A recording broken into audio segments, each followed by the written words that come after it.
Hello, everyone. This is Phoenix Tremaine, and today I'm going to be giving you the spoilers for Young and the Restless for the week of May the 6th. But first, if you haven't done so, please take a minute to subscribe. If you have subscribed, thank you very much. I do appreciate it. Please hit that like button so that YouTube knows good channel for sub fans.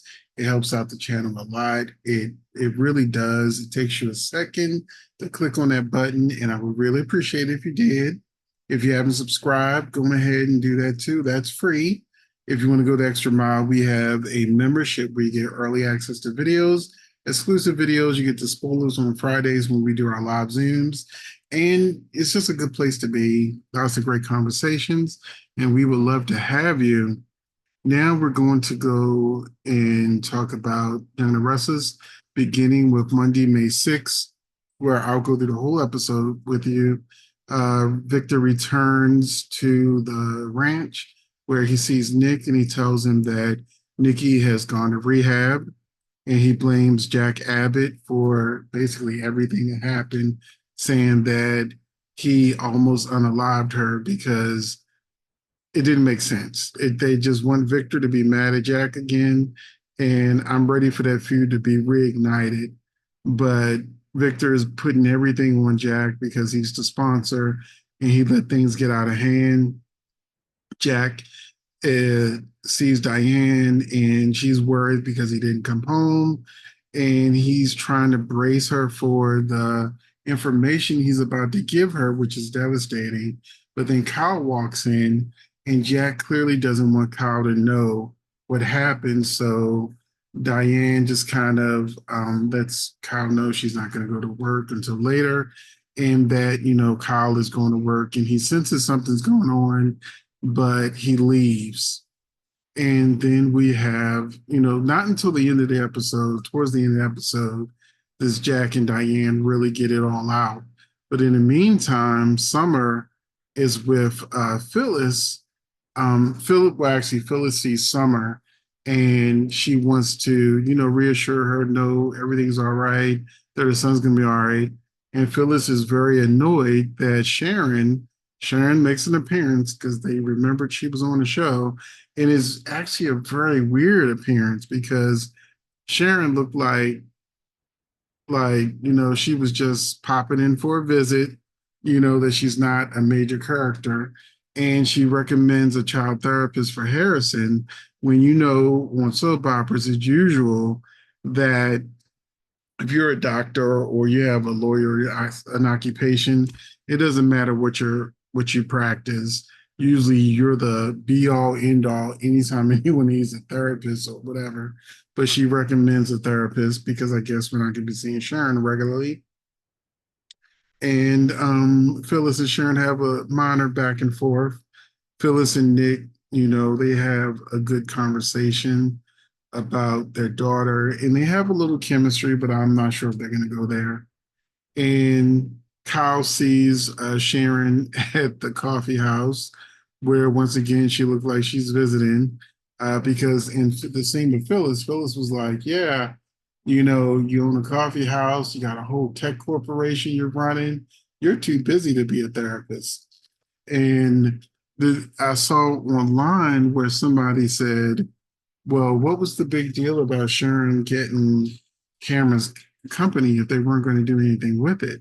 They made a big deal about it, had a whole gala, and we're just now seeing her like 3 months later. And now Summer actually comes in, and Summer and Kyle get into it because Summer doesn't want Harrison to see Claire anymore. And Kyle's like, Harrison loves Claire. She's a Newman too. She's your cousin. We can't exactly avoid her. And Summer is like putting her foot down, like, why are you insisting that Claire's in his life? And I don't want her anywhere near my son. And so we know where this is going because Claire and Kyle clearly are going to end up dating, which is going to drive Summer nuts because I think that's why they're making Summer hate Claire so much from like the first moment she's seen her, because, they're going to shake up that relationship she has with Chance when she starts being jealous about Kyle and Claire. And Harrison already loves Claire, and wants to be around Claire, and that's probably going to drive her crazy even more because she'll feel like Claire's trying to take her place. So that's my prediction. But the show ends with Victor revealing his final uh, plan for Jordan, where he lets her know she's never getting out of the cell, that they have Claire and Harrison back.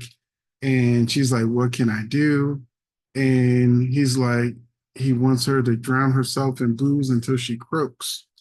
So he's trying to do to her what she did to Nikki, and he leaves a bottle of booze there so that she can start drowning her sorrows. So that was the end of Monday's episode. Now we'll go through the daily spoilers, beginning with Tuesday. Victor covers his tracks with Cole.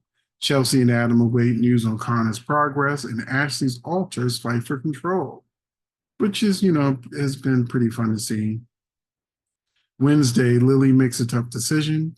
Tucker catches Ashley off guard, and Nate tests the waters with Audra. On Thursday, Jordan tries to strike a deal with Victor. Diane gives Jack an ultimatum, and Phyllis gives Summer sound advice. And finally, on Friday, Victor plays his cards close to the vest. Victoria defends Claire, and Phyllis spars with Diane. There is a spoiler picture that shows that Claire, Kyle, Victoria, and Harrison at the park, and they probably just ran in each other, not on purpose. But I know this is going to make Summer lose her mind. So that is something to look forward to on Friday. So let me know what you think about Young and the Restless. I don't know if you know this, but I ain't been complaining about it. It seemed to have gotten a lot better. And my only issue now with the show is it lacks diversity. Like they barely give Mariah and Tessa any scenes. Devon, barely has any scenes. Mamie had like one scene last month. So they're not really doing a whole lot with their other cast members. All Audrey does is jump into bed with whoever next week, or well, week of May 6th. She's flirting with Nate when she's supposed to be all in the Tucker. So we'll see what happens with that. But let me know what you think about the show. Do you agree that it's gotten a lot better? And also, have you noticed that it has this diversity issue where they're not really giving any kind of diverse characters any real storyline? So thank you for watching, and I will see you in the next video.